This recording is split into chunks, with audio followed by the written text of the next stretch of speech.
which is very important in life, but in particular in wrestling. Mental health is something people don't talk about. And as you can see, like, I mean, Suicide Fighter, which is the YouTube channel, and I know here in Ireland, it's very taboo. People don't like to talk about mental health. Mental health isn't someone that's crazy or someone that's a lunatic. It's like physical health, literally mental health is, your health is affected mentally. You're not crazy. You're not a Looney Tune or anything like that, like, you know. At one of my tryouts, and whenever I went there, I was always I was a student of the sport. I shut my mouth and I watched everything that went on.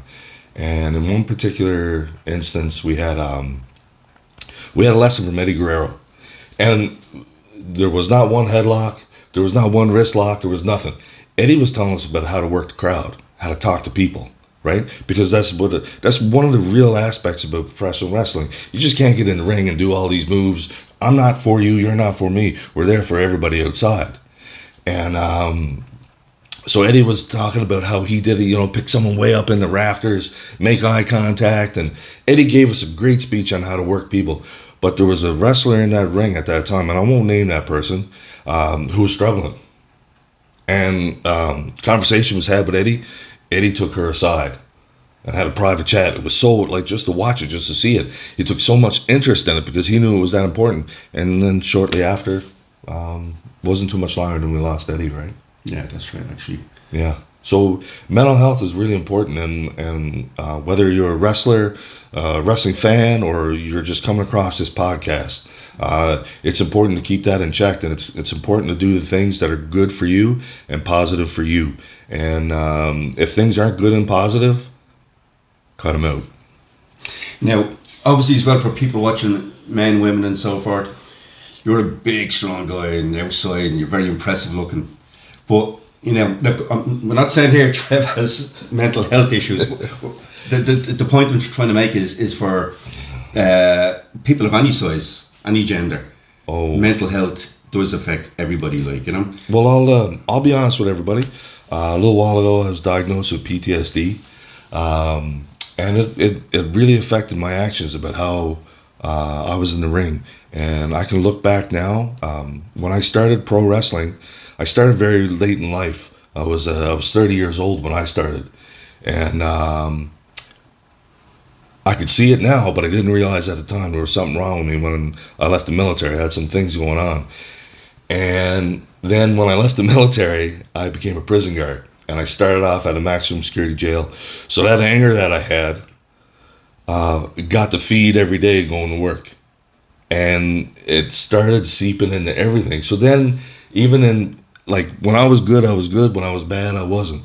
And, and I treated people probably a little rougher than I should have. And I probably had this attitude of get away from me a little more than I should have, right? So I realized that now, 20 years later, and, things are what they are. But it's great you can say that as well, like, because I'm sure people in life, hindsight is a wonderful thing. And I know in wrestling, some people are often taught the same way forever, like, you know. Yeah. But people do, especially these days, if you listen to so many podcasts and vodcasts, you'll find a lot of people in the wrestling business realise now they're a different person, how they went on in the past. So, I mean, it's so wrestling, these podcasts and vodcasts, it's not about talking crap about people or the negative stuff. It's to try and influence people, help people. So, I mean, what you've talked about there is very helpful, and I'm sure people watching that. Vid Vane was a real guy. He's me. When I get mad, when I get angry, that's who you're seeing, and that's who you're dealing with. That guy that was in the ring, that guy that was gorilla pressing people, that guy that was throwing people around, that's me when I got mad. And I realized that when I was actually working in prison. Like, when I became him, when I went to work every day, I became him, and I acted like him. And I remember watching an interview with Stone Cold Steve Austin, and he was talking about gimmicks and about personalities. He said, take that one part of your personality, and he said one part that is you, that makes you, and then he said, turn it up to 10. Boom, Vid Vane. And Vid Vane is still very much a part of me.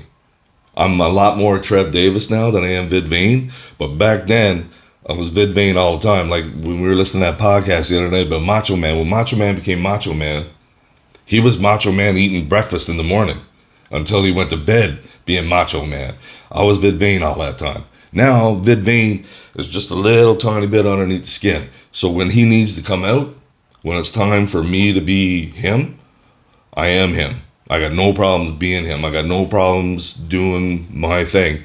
And then after I come down from it, after I put him away until he needs to come out again. And that's how me and Clint, that's how me and Rage live our lives, right? We're pretty happy-go-lucky guys. We're like, whatever, having fun. And we will shy away from that stuff. But when we got to, when it has to happen, Vane Rage comes out.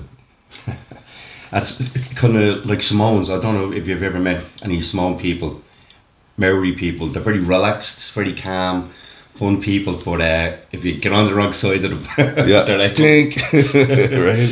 And we got to switch, right? And if you hit it and you hit a couple of our things, we're going to be those guys. But we don't want to be those guys anymore, right? As we'd rather have fun. Like I'm going to say, like last night was amazing. We had so much fun last night, having a time, and it was Trev and Clint with Simon. Yeah, we were in an Irish bar last night, Moreland. It's on the Loud Mead border. Only drinking tea. That's all we had all night long, only tea. And it was all sing-songs with the locals in there. So it was amazing. Moreland's morning thing, I think it's called. Yeah. So